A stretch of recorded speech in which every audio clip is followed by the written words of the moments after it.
नमस्कार दोस्तों, आप सभी का स्वागत करता हूं ओनली आईएएस में। आज हम लोग अपने सुप्रीम कोर्ट जजमेंट के सीरीज को आगे बढ़ाते हुए अगले केस पे बात करेंगे, जिसका नाम है Indira Sahni versus Union of India 1992। देखिए, जो ये पूरा केस है वो हमारे आर्टिकल 16 से रिलेटेड है और हमारे रिजर्वेशन से रिलेटेड है, मतलब कि आरक्षण। आर्टिकल 16 में हमको इक्वल अपॉर्चुनिटी एम्प्लॉयमेंट को लेकर हमें इंश्योर किया गया है, हमारा मौलिक अधिकार उसमें हमें प्रोवाइड कराया गया है।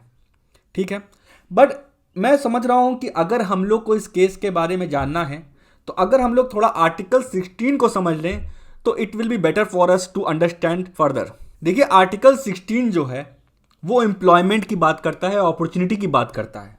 आर्टिकल 16 जो हमारा 1 है वो कहता है अगर स्टेट की कोई एम्प्लॉयमेंट है, स्टेट में कोई अगर सर्विस है तो उसमें इक्वल अपॉर्चुनिटी होनी चाहिए, उसमें किसी भी तरीके का डिस्क्रिमिनेशन नहीं होना चाहिए कि अगर वो फलाने सेक्स का है, फलाने कास्ट का है तो उसको आप प्रोवाइड कराएंगे, उसको आप एक प्रिविलेज देंगे। तो इस तरह का कोई भी डिस्क्रिमिनेशन नहीं होना चाहिए आर्टिकल 16 क्लॉज 1 के अकॉर्डिंग, कि वो इक्वलिटी प्रोवाइड कराएगा अपॉर्चुनिटी में, जो कि स्टेट की सर्विस जो है जिसमें एम्प्लॉयमेंट हमें लेनी होती है उसमें।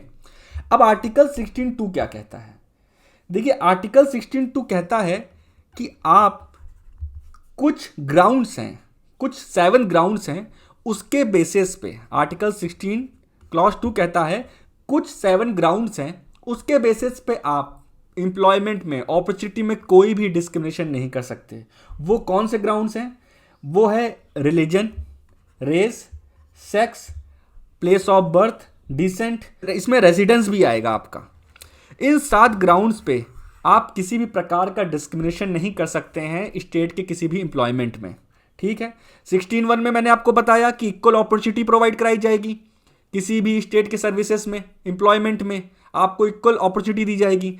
16 क्लॉज 2 में बताया गया कि 7 ग्राउंड्स पे आप बिल्कुल भी डिस्क्रिमिनेशन नहीं कर सकते हैं। वो कौन कौन सा है? Race, caste, sex, place of birth, residence, descent. ठीक है, 16(3) आया।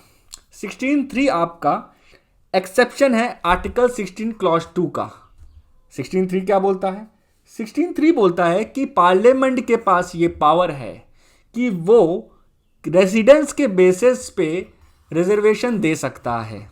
उसके पास ये अथॉरिटी है पार्लियामेंट के पास कि वो रेजिडेंट के बेसिस पे एक पॉजिटिव डिस्क्रिमिनेशन कर सकता है। आप बोलेंगे सर ये पॉजिटिव डिस्क्रिमिनेशन क्या होता है?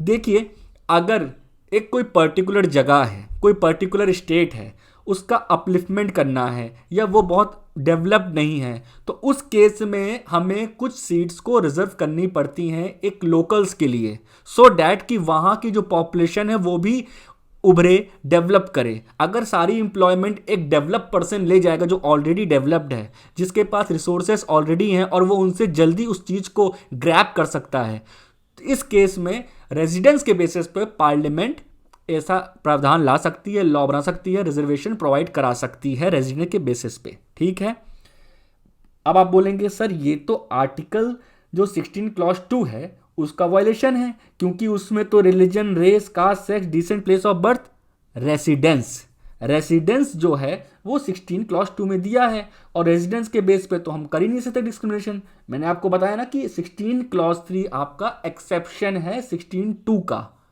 ठीक है, फिर हम जानेंगे आर्टिकल 16 क्लॉज 4। आर्टिकल 16 क्लॉज 4 क्या बोलता है कि स्टेट के पास ये पावर है कि वो बैकवर्ड क्लास के लिए रिजर्वेशन कर सकता है, उनके लिए ऐसी फैसिलिटी प्रोवाइड करा सकता है अगर उनका जो रिप्रेजेंटेशन है वो एडुकेटली रिप्रेजेंट नहीं है, प्रोपोर्शनेट नहीं है, तो उस केस में स्टेट उनके लिए रिजर्वेशन दे सकता है। बट जो बैकवर्ड क्लास है, मतलब कि SC एंड ST, वो सोशली प्लस एजुकेशनली बैकवर्ड होना चाहिए। अगर वो सोशली और एजुकेशनली बैकवर्ड नहीं है तो वो रिजर्वेशन नहीं प्रोवाइड करवा सकते बैकवर्ड क्लास को। ठीक है, 2 हो गए आर्टिकल 16(4) में। क्या हो गए 2? पहला ये हुआ कि उनका एडुकेट रिप्रेजेंटेशन अगर सर्विस में नहीं है तो उनको रिजर्वेशन प्रोवाइड करवाया जा सकता है। अगर वो सोशली और इकोनॉमिकली बैकवर्ड हैं तो उनको रिजर्वेशन प्रोवाइड करवाया जा सकता है। ठीक है, हमने 4 आर्टिकल पढ़ लिए हैं। 16(1) पढ़ा कि इक्वल अपॉर्चुनिटी होनी चाहिए, 16(2) पढ़ा 7 ग्राउंड जो मैंने आपको ऑलरेडी बता दिया है, 16 क्लॉज 3 में पढ़ा हमने कि रेजिडेंस के बेसिस पे हम उनको प्रोवाइड करा सकते हैं रिजर्वेशन, क्योंकि वो 16(2) का एक्सेप्शन है।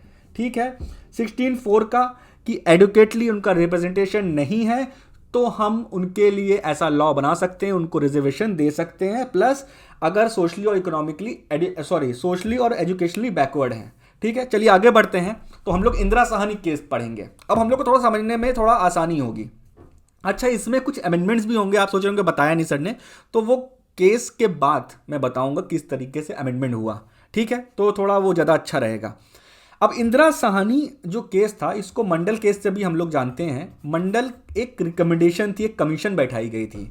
ठीक है, अब ये जो कमीशन बैठाई गई थी वो आर्टिकल 340 के तहत बैठाई गई थी। आर्टिकल 340 में ये बताया गया है कि अगर बैकवर्ड क्लास की मॉनिटरिंग करनी है, एक तरीके से उनके अपलिफ्टमेंट का देखना, या एक तरीके से मैंने आपको बताया सुपरविजन मॉनिटरिंग करनी है कि उनकी अभी हालत क्या है, उनके लिए क्या नीडफुल हम कर सकते हैं, तो उसके लिए एक कमीशन बैठा सकते हैं।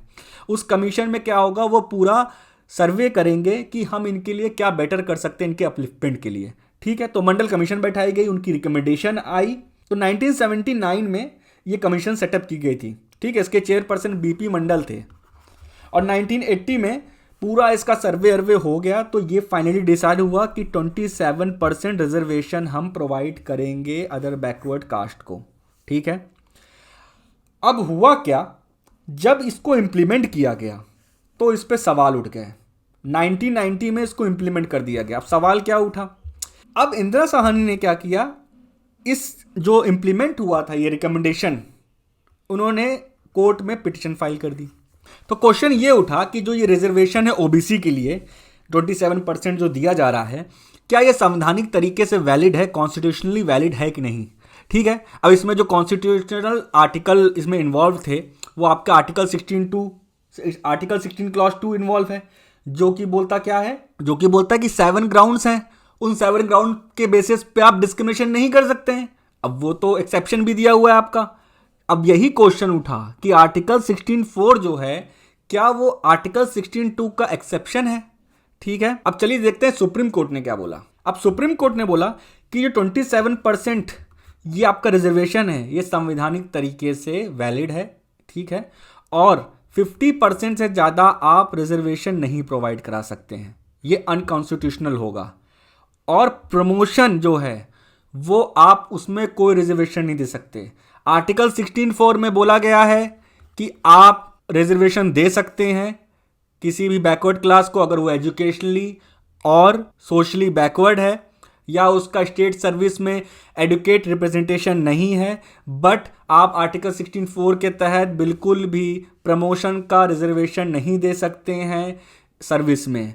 सिर्फ एम्प्लॉयमेंट के एंट्री में आप दे सकते हैं, एम्प्लॉयमेंट देते समय आप रिजर्वेशन दे सकते हैं, ना कि उसके प्रमोशन में। ठीक है, साथ ही साथ सुप्रीम कोर्ट ने यह भी बोला जो बैकवर्ड क्लास हैं, जो बैकवर्ड क्लास सिटीजन्स हैं, वो क्या है कि आर्टिकल 16 क्लॉज 4 में सिर्फ इकोनॉमिक बेसिस पे हम उन्हें बैकवर्ड नहीं कंसिडर करेंगे, हम कास्ट बेसिस पे भी उनको बैकवर्ड क्लास कंसिडर करेंगे। ठीक है, साथ ही साथ उन्होंने ये भी बोला कि जो क्रीमी लेयर हैं और जो नॉन क्रीमी लेयर हैं, इसको हमें डिफाइन करना होगा। ये नहीं कि हमें सब बैकवर्ड क्लास को अदर बैकवर्ड क्लास को प्रोवाइड कराना होगा। तो जो बैकवर्ड क्लास को रिजर्वेशन मिलेगा वो सिर्फ नॉन क्रीमी को मिलेगा, क्रीमी वालों को नहीं मिलेगा। जिनकी इनकम 8 लाख से ऊपर है, 8 लाख है, जिनकी इनकम 8 लाख से नीचे है, उनको मिलेगा ओबीसी में रिजर्वेशन। ठीक है, अब देखिए, जब भी कोई जजमेंट आता है या आप समझ लीजिए कोई भी सरकार आती है, तो वो अपने पॉलिटिकल गेन के लिए कुछ ना कुछ अमेंडमेंट लाती रहती है, पब्लिक को अट्रैक्ट करने के लिए अपनी तरफ, कि हम आपको ज़्यादा से ज़्यादा सुविधा देंगे, चाहे वो देश के हित में हो ना हो।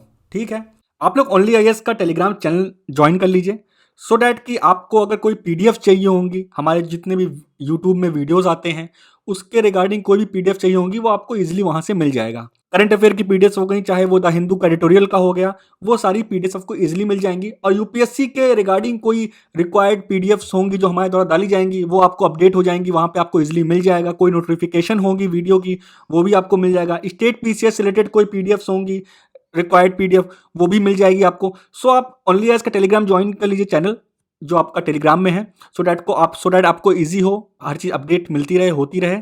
अब हुआ क्या, सुप्रीम कोर्ट ने तो बोल दिया था कि आप रिजर्वेशन नहीं दे सकते हैं आर्टिकल 16 क्लॉज 4 के तहत, किसमें, प्रमोशन में।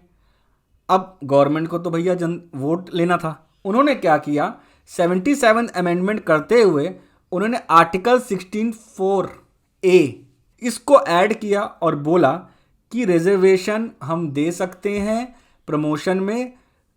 ठीक है, अगर स्टेट की सर्विस में हमें प्रमोशन देना है, हमें रिजर्वेशन देना है प्रमोशन में, तो हम SC ST को दे सकते हैं। सुप्रीम कोर्ट ने पहले मना किया था। अब इनको पॉलिटिकल एडवांटेज चाहिए था, तो उन्होंने ये अमेंडमेंट कर दिया, 77 अमेंडमेंट, जो कि आर्टिकल 16(4)A आ गया।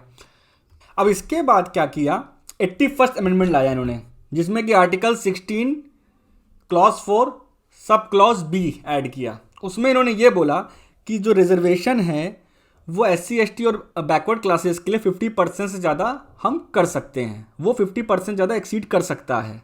अगर कोई भी पिछली वैकेंसी बची है तो उसको ऐड ऑन करके 50% से वो ज़्यादा हो सकता है। ठीक है, अब ये चीज़, उससे पहले इसका बैकग्राउंड है।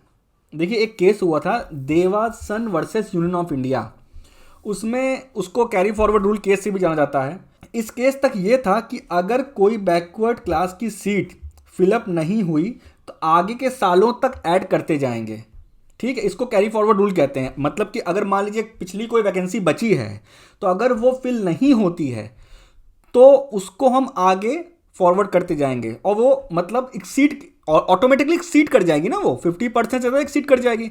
भैया, आपका जो ये इस साल एक वैकेंसी आई बैकवर्ड क्लास के लिए, ठीक है, पर्टिकुलर कुछ नंबर्स आए, पिछले साल का भी कुछ वैकेंसी आपकी बची, उसके पिछले साल की कुछ वैकेंसी बची है, जब इन सब का एडिशन होगा तो 50% से एक्सीड कर जाएगी। तो इसी को Devasan versus Union of India case में सुप्रीम कोर्ट ने बोला था कि जो कैरी फॉरवर्ड रूल है वो अनकॉन्स्टिट्यूशनल है, वो वैलिड नहीं है, इसको आप प्रैक्टिस नहीं कर सकते। फिर से खेल गई गवर्नमेंट ने बोला कि भैया हम तो ये करेंगे।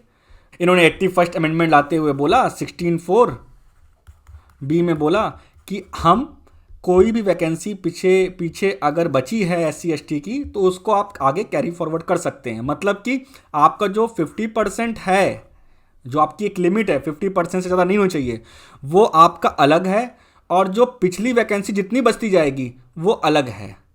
मतलब कि मान लीजिए आप 50 से ज़्यादा वैकेंसी नहीं कर सकते रिजर्व बैकवर्ड क्लास के लिए, बट पिछले साल की आपकी वैकेंसी बची है, अब इसको मिला देंगे तो 60 हो जाएगी, तो 50 से ज़्यादा हो गया। बट वो बोले कि नहीं, 81st अमेंडमेंट के तहत उन्होंने बोला कि 50 आप अलग काउंट होगी, और जो बैकलॉग होगी वो इसमें ऐड ऑन नहीं होगी, वो 50% जो करंट चलेगा उसमें हम उसको नहीं कंसिडर करेंगे, वो अलग काउंट होगा। ठीक है, यहाँ भी खेल गई है पॉलिटिकली। उसके बाद 85th अमेंडमेंट एक्ट आया।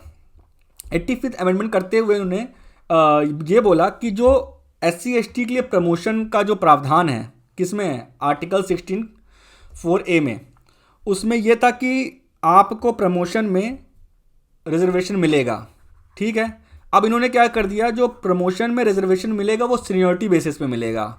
ठीक है, जो सीनियर होगा उसको मिलेगा, क्योंकि देखिए क्या होता है, SC ST में रिजर्वेशन तो है, आपको मिल रहा है, बट उसमें भी भैया वो चल रहा था बटरिंग, कि सर मतलब बटरिंग आप समझ रहे हैं ना, कि मतलब किसी की अगर ऑफिसर से अच्छी बनी हुई है, विभाग में अच्छी बनी है, तो वो अपना प्रमोशन करा लिया।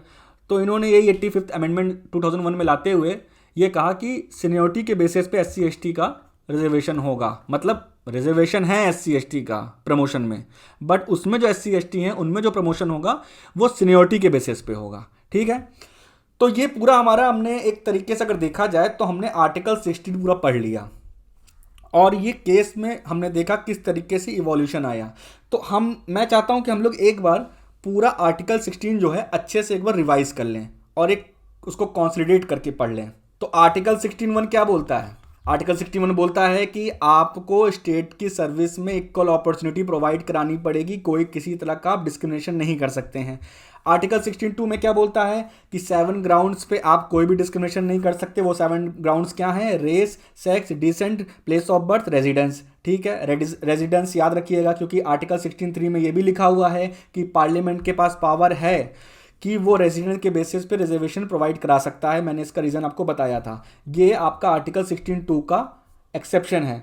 आर्टिकल 16(4) में क्या बोलता है कि स्टेट रिजर्व कर सकता है, रिजर्वेशन दे सकता है, रिजर्व कर सकता है बैकवर्ड क्लास के लिए अगर सोशली और एजुकेशनली बैकवर्ड है, प्लस उनका जो एडुकेट रिप्रेजेंटेशन अगर स्टेट सर्विस में नहीं है। ठीक है, फिर आर्टिकल 16(4)A अमेंडमेंट आया कि जो प्रमोशन है, रिजर्वेशन, जो रिजर्वेशन में जो प्रमोशन की रिजर्वेशन है वो SC ST को प्रोवाइड कराया जाएगा।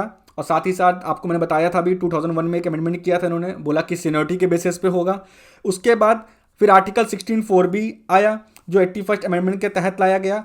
उसमें बोला गया कि अगर कोई बैकलॉग वैकेंसी है जो फिल नहीं हुई है, पिछली वैकेंसी फिल नहीं हुई है, तो उसको अलग कंसीडर किया जाएगा, और जो करंट ईयर में 50% होगा उसको अलग। आपको ये नहीं बोला जाएगा कि 50% से ज़्यादा हो रहा है। ठीक है, फिर आर्टिकल 16(5) में क्या बोला गया है कि किसी भी रिलीजियस इंस्टीट्यूशन में अगर किसी एडमिनिस्ट्रेटिव सर्विस में एक पर्टिकुलर रिलीजन का उनको हायर करना है तो वो हायर कर सकते हैं अगर उनको ऐसी रिक्वायरमेंट है। वो आर्टिकल 16(1) और आर्टिकल 16(2) का वायलेशन नहीं माना जाएगा। ये भी एक एक्सेप्शन है। इसको अच्छे से आप पढ़ लीजिएगा, समझ लीजिएगा, बहुत इंपॉर्टेंट आर्टिकल है क्योंकि इसमें एक्सेप्शंस बहुत हैं और ये एग्जाम्स में आने की इसकी बहुत चांसेस हैं, घुमा फिरा के पूछ सकता है। सो हम लोग अगले जजमेंट में मिलेंगे आप लोगों से, तब तक के लिए नमस्कार।